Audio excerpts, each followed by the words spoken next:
Hello, and thank you for joining us on World Now. We begin with bilateral relations. President Bola Tinubu is excited about Petrobras' imminent return to Nigeria 5 years after the Brazil state-owned oil company halted its joint venture operations. At a joint press conference in Brasilia during his state visit, President Bola Tinubu says Petrobras' return will reignite economic cooperation in the energy sector between the two countries. The two leaders also approved the launch of a direct flight to be operated by Nigeria's largest airline company in Air Peace between Lagos and Sao Paulo. TVC News State House correspondent Femi Akondi reports. During the state visit, Nigeria and Brazil signed 5 memoranda of understanding to strengthen trade, diplomacy, science, aviation, and finance cooperation. President Bola Tinubu praised President Lula da Silva's commitment to revitalizing the partnership between the two countries, noting that Nigeria's economic space remains a virgin land full of opportunities for Brazilian companies.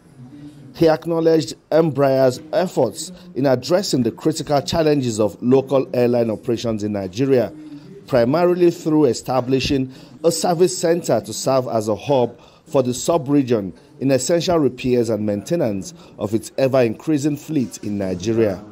We have the youth population in Nigeria that is restless, willing, and energetic, brilliant, ready to learn, ready to work, ready to exchange ideas. The speculators are out in our currency market. The door is open for businesses. Easy in, easy out. President Lula welcomed the restart of the Brazil-Nigeria relationship. The two leaders witnessed the signing of agreements and MOUs in Brasilia. The Minister of Aviation and Aerospace Development, Festus Keyamo, and Brazil's Minister of Ports and Airports, Silvio Costa Filhos, signed a bilateral air service agreement to boost trade and people-to-people ties. President, you can be sure that your visit to Brazil today definitely signifies Brazil's return to the African continent, not as a country seeking a hegemonic relationship with anyone, but as a country seeking a relationship of solidarity, fraternal, and equality. Minister of State for Foreign Affairs of Nigeria, Ambassador Bianca Ojukwu, and the Minister of Foreign Affairs of Brazil, Ambassador Mauro Vieira, signed an agreement on diplomatic training cooperation.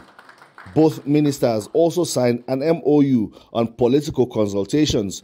Nigeria's Minister of Innovation, Science and Technology, Geoffrey Nnaji, and Brazil's Minister of Science, Technology and Innovation, Luciano Santos, signed an MOU on cooperation in biotechnology, bioeconomy, ocean science, innovation ecosystems, energy, space development, digital transformation, and raw materials research.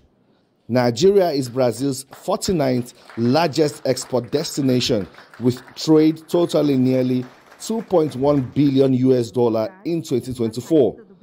Femi Akondi, TVC News, Abuja.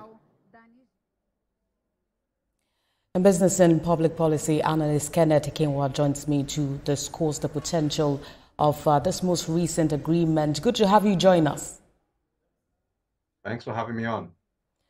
5 years after the Brazil's state-owned oil company, it is now returning to Nigeria. How significant would you say this is, given the historical ties between both countries? Well, it's important that we highlight that the government is doing a lot in terms of shuttle diplomacy to bring business back to Nigeria, bring businesses back to Nigeria to improve the image of Nigeria abroad. And these gains that have been made with the Brazilian government, it's important to say that Nigeria and Brazil share a good number of characteristics, a good number of history in terms of colonial history, in terms of bilateral relationships that have been on over the last 100 years. And I also dare to say they have the football sporting history. Nigeria is the #1 footballing nation in Africa, and I want to say Brazil should be #1 in the world.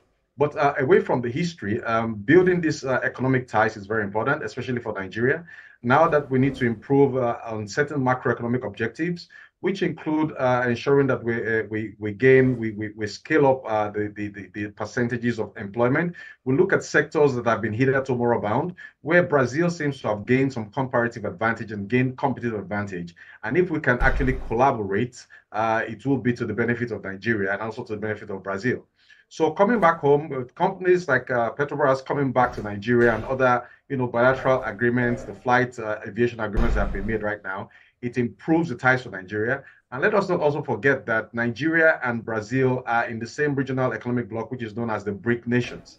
And those nations are coming together to see how they can build strong, dominant economic ties that will be of mutual benefit to all the countries that are members of, that regional economic bloc. So it's a good one for the country, it's a good one for the economy, but we hope, and I sincerely hope, that the gains will be faster than is expected, so that we can begin to have the multiplier effects reverberate across the nooks and crannies of the Nigerian economy. Not just in aviation, not just in the oil and gas sector, but also in other sectors like research, like technology, like technology transfer, innovation, and other collaborative efforts that will bring gains to the economies of both countries. I mean, this is one of the points that have been raised by other policy, experts, talking about this actually resulting in economic gains and not just diplomatic gestures. The leaders also approved the launch of a direct flight to be operated by Nigeria's airline company. Does this look like it's going to take attention away from major partners like the United States and China? Well, with what we're seeing, the nationalism and the mercantilism that the United States government, led by what we call Trump 2.0, is actually going at with and the kind of tariffs and policies that the government in America is pushing across the entire economic globe, it means that other countries have to now start looking for partners that they can actually do more business with. Having, for instance, the direct flight between Nigeria and Brazil is going to boost, amongst other things, tourism, between both countries. We usually have a lot of Brazilians coming back home, those that also are of the Afro-Caribbean history coming back home, Afro-South African history coming back home, building ties with countries not just in West Africa and other countries across the globe. So for us, we'll be looking at how we can use opportunities like this to build a very, very moribund sector like tourism and bring it back to play a major role and a major force in the Nigerian economy. Brazil has a good experience, a good learning curve experience in some of these sectors. Tourism, for example, aviation, for example. Brazil happens to be one of the countries that has the technological and innovative capabilities to build aircrafts. I've forgotten the name that actually does that, but they build aircrafts and they're able to sell across the world. So Nigeria is also gaining some expertise in that area, building technical know-how in that area. We should be able to look at a lot of objectives, a lot of real-time macroeconomic objectives and technological objectives that we can gain from these agreements. But like it has been rightly said, some of these policies end up, being diplomatic wins. They end up coming as policies on papers. It is now left for the Nigerian government and administrators to give a drive, to give a push to ensure that these policies come to fruition and that the Nigerian people get the best of benefits of it. And these benefits have a multiplier effect across every sector in the economy, especially for the youth and especially for the rate of unemployment in the country and our level, our rating in terms of our global innovation index. This should be one of the predictors that will help us improve and scale up on the basis of these different indicators. Let's talk about how it can cut across. These MOUs signed were intended to, strengthen trade, diplomacy, science, and innovation. For some of those sectors not mentioned there, how can they key into this agreement to get, the better part of this relationship? Okay, it's very important, that we see that and say that no country can actually exist in isolation. The more you are able to open your country as a frontier economy, as an emerging economy to other economies to do business, the more likely it is for your people to build their purchasing power parity and for the economy itself, to appreciate in terms of gross domestic product and in terms of its national income. Now, what this translates into is that when Nigeria is able to have more trade-based relationships, and not just relationships that are trade that are in the non-trade sector, that is oil and gas, in other sectors like the leather sector, every other sector, to be specific, more Nigerians will be able to export their goods. More Nigerians will be able to have their products, out there outside the shores of Nigeria, and that increases the foreign exchange for Nigeria, and that means that we can do more with the foreign exchange we earn, we can have more market presence outside Nigeria, and we can have more collaborative and competitive advantage. So I think the businesses and the individuals that will be gaining the most will be small businesses who will not have direct access to be able to fly down to Brazil, to be able to do more business with Brazilians. But the major barrier that we would have to work on right now will be the language barrier. We have cultural similarities, but the language problem may reduce the opportunities that Nigerians would be able to take advantage of.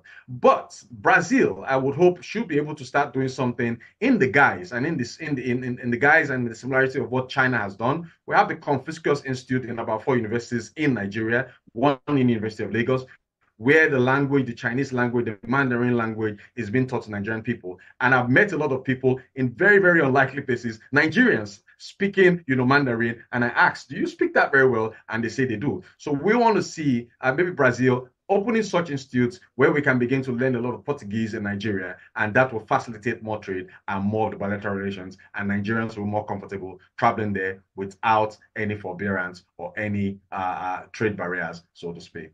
And we look forward to how Nigeria is going to make good use of this latest agreement. But that's a fine place to leave the conversation. Thank you for talking to us. Lecturer, business and public policy analyst, Kenneth Kinwa.